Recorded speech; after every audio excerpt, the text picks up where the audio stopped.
are in the famous George III vineyard in Rutherford. It's Beckstoffer Vineyard. And who are you?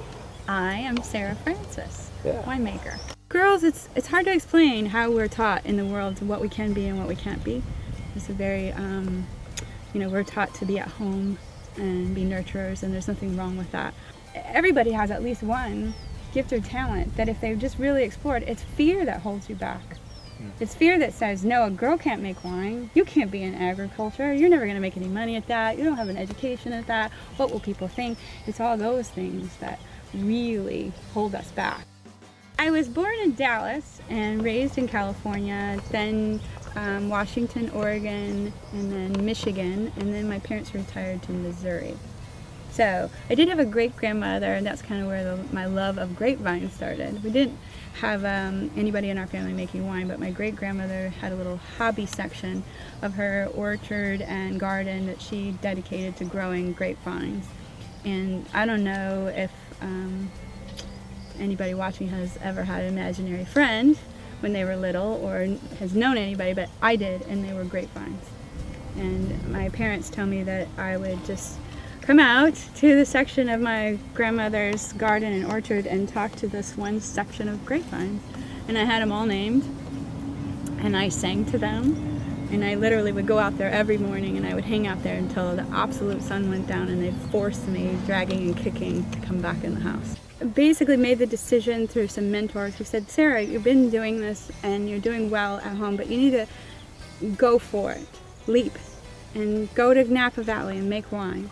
And I was like, oh, I can't do that. You know, I don't have any education. I don't have a winery. I don't have $20 million. I'll just, make do here. And they were like, we refuse to let that happen to you. My dad gave me this quote, and I don't recall who actually said this, but it says, don't ask what the world needs. Instead, find what makes you come alive and go do that. Because what the world really needs is more people that have come alive. So in every one of us, we have this inner knowledge of what it is that makes us feel at home and at ease. I tasted a lot of fantastic wines, and I always kind of knew what my favorites, and they all had this name on the bottle. And so I sought out the owner of this vineyard, Andy Beckstoffer, and people said, oh, he's never going to talk to you. And I go, what do you mean he's not going to talk to me? Well, first of all, you're not proven. Second of all, you can't afford his grapes. He doesn't need to sell them to you. He doesn't work with unknown people. It was just this whole litany of things of how it was never going to happen, and I should not waste my time. I got his number, and I called him up, and he was out of the country at the time, and I basically said, listen, people tell me that you won't sell any grapes to me, and I can't afford them, and they're telling me all these things. But where I come from, we tell that to people's faces. So you can tell me no, but do it to my face. Give me the courtesy and the decency to call me back, sir. And a couple weeks passed, I didn't hear anything, so I thought, oh, well, maybe they were right, And, but he did. He called, and he actually said, where the hell is 573 area code?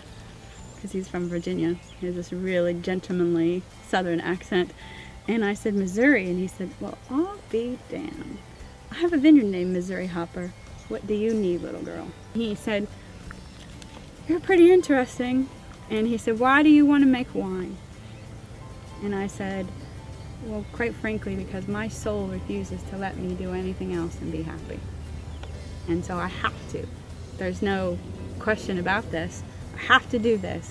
And there's only one wine that I've ever fallen in love with, and it's wines that came from your vineyard. And I have that in my brain, and that's the wine I'm going to make. And he said, well, I never met anybody like you, that's for sure. And I've never seen anybody with the kind of passion that you have, the intensity that you have, and the commitment that you have. And he said, then, well, what do you want to do? How much wine do you want to make? I said, well, how much are the grapes? And he goes, well, if you have to ask, you can't afford it. And I was like, oh, well, I got my checkbook, and I showed him how much money I had. And he goes, that's not enough.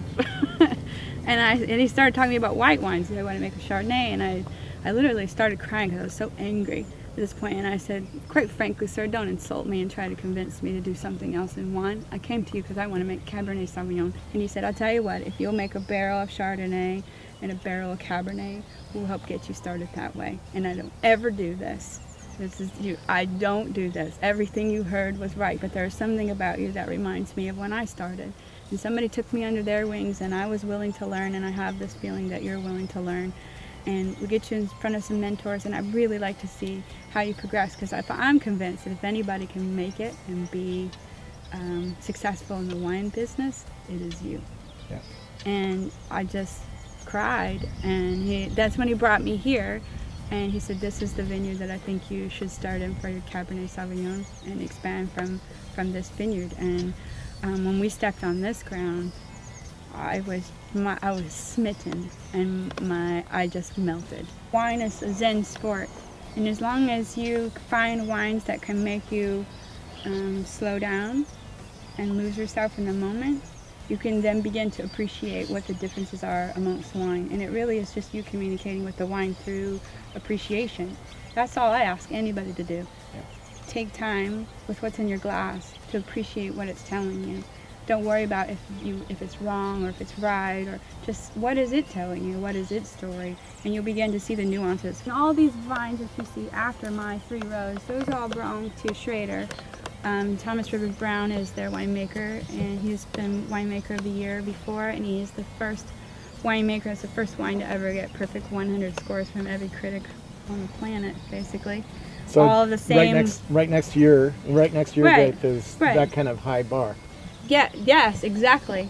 So I put a lot of feet to ground here, and there's this passion and to exceed that bar. Everything is work, but it doesn't seem like work, because if you're an entrepreneur and you're doing what you love and where your joy comes from, and you're surrounding yourself with people that are elevating you and challenging you and bringing you up further, then you're going to find that you get an energy from it where you don't get exhausted like other people. You're going to get tired, but it doesn't wipe you out like a normal job would. And it actually makes your brain work faster and harder, and you'll come up with 100 million more ideas. So I told my kids, I used to tell them, my son wanted to be a chef or a comedian, and I said, well, you can be the funniest cooking neurosurgeon there ever was.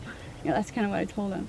But then when I decided to pursue my own passion, I said, well, wait a minute, let me just take that back.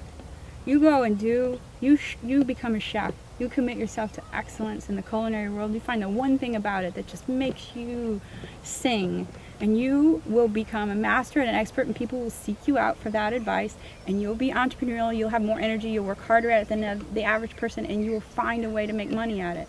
That is the beauty of being a true entrepreneur, that has found their niche.